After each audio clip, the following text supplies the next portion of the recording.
Nas pequenas cidades no interior do Brasil, disse que a mula sem cabeça costumava aparecer em noites escuras, de quinta para sexta-feira. Nessas noites, ouve-se ao longe o seu galope, acompanhado de relinchos enfurecidos que fazem a terra estremecer. Ela percorre as matas tão rápido que às vezes só é possível ver o seu vulto.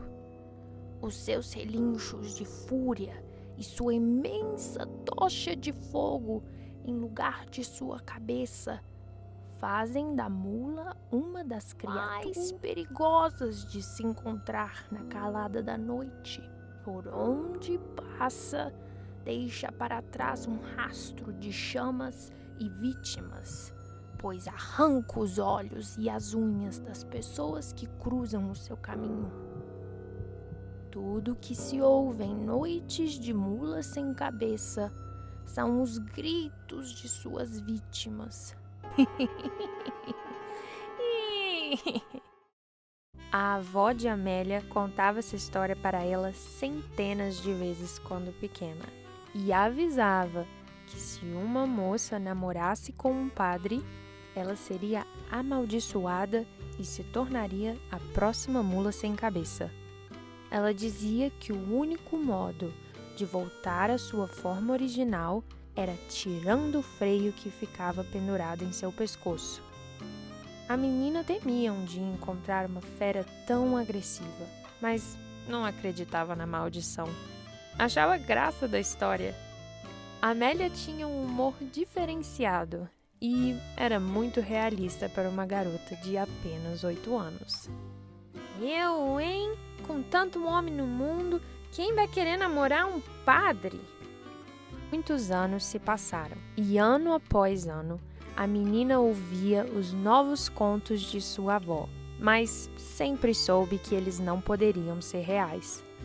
Amélia amava tanto histórias que, quando cresceu, trabalhava na biblioteca da cidade.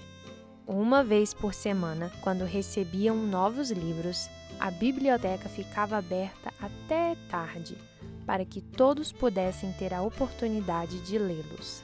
Ela tinha que fechar tudo e, normalmente, era a última a ir embora.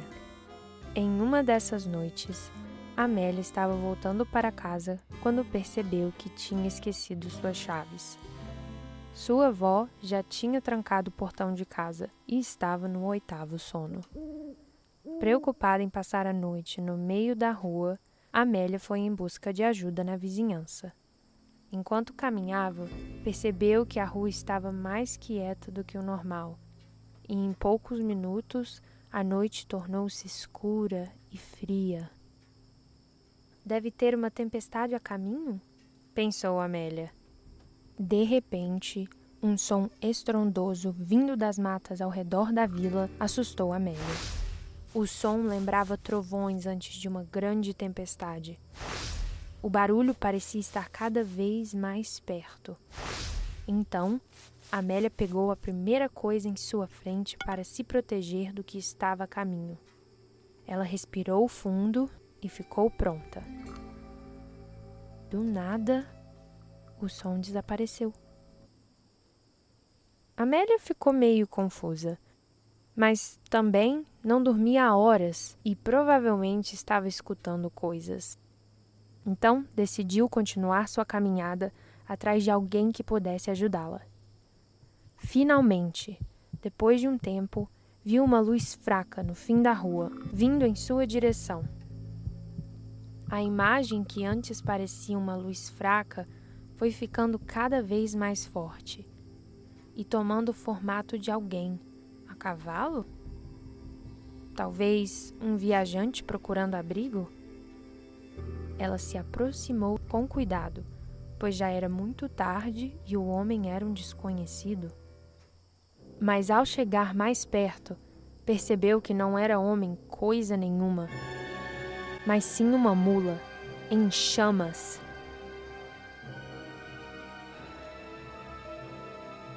Amélia não acreditava. Sua avó estava certa. Com medo de ser atacada, ela jogou-se no chão antes que a mula pudesse vê-la. A criatura andava lentamente em sua direção e foi se aproximando. A mula chegou bem próximo de Amélia, que pôde perceber que, ao contrário do que sua avó tinha dito, ela tinha uma cabeça.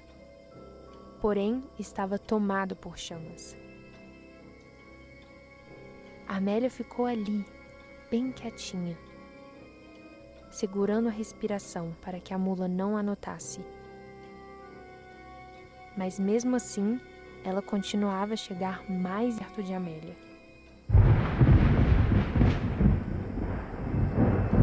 De repente, um trovão estridente assustou a mula, que saiu galopando em direção ao centro da cidade. Sem acreditar no que tinha visto, Amélia começou a se questionar. Será que vou atrás da mula? Ou para casa avisar a minha avó? Será que aquela era a mula mesmo? Com medo de que a mula atacasse alguém ou queimasse uma casa enquanto todos dormiam, Amélia decidiu ir atrás da criatura. Amélia percebeu que a mula andava pela cidade como se já conhecesse o lugar. Isso a lembrou de uma coisa que sua avó sempre diz. A mula sem cabeça é uma moça presa em uma maldição. O único jeito de quebrá-la é tirando a corda de seu pescoço. É claro, pensou Amélia. Para proteger a cidade, ela tinha que ajudar a mula. Quando chegaram na igreja, a mula parou e ficou observando o prédio. Amélia viu que essa era sua oportunidade de subir nas costas da mula.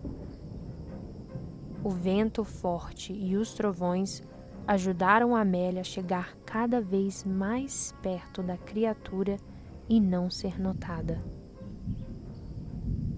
De repente, um relâmpago apareceu no céu. Amélia se preparou para o barulho do trovão. Essa seria a sua melhor chance de montar na mula.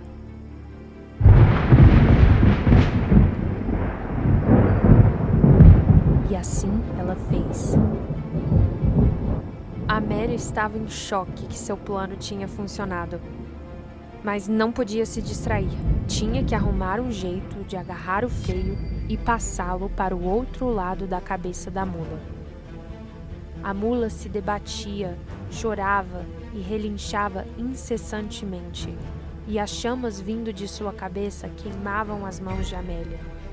A mula continuava a se debater, mas Amélia, que sempre tinha sido muito habilidosa para montar cavalos, conseguiu agarrar o freio, passá-lo para o outro lado da cabeça da mula e rapidamente saltar da criatura. Suas mãos doíam muito e estavam muito machucadas. Amélia começou a pensar em desistir. Mesmo se ela conseguisse segurar o freio, será que teria força o suficiente para arrancá-lo da boca da mula? Ela olhou para a mula, que estava muito assustada, e pensou: ela precisa da minha ajuda. Então, usou todo o peso de seu corpo e puxou o freio. Amélia caiu no chão e começou a tentar apagar o fogo de si mesma. Quando ela se deu conta, a tempestade havia passado, mas a mula continuava a mesma.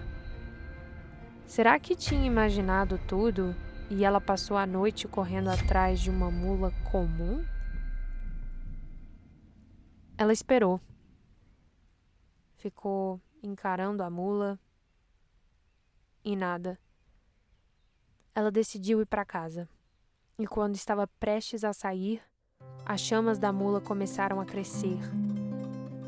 A mula se transformou em uma mulher. Ela não estava delirando. Amélia correu para ajudar a moça e descobriu que não era uma moça desconhecida, mas sim Fernanda, que havia fugido com um namorado misterioso anos atrás. Ninguém sabia onde ela tinha ido, ou o que tinha acontecido. Até agora, né?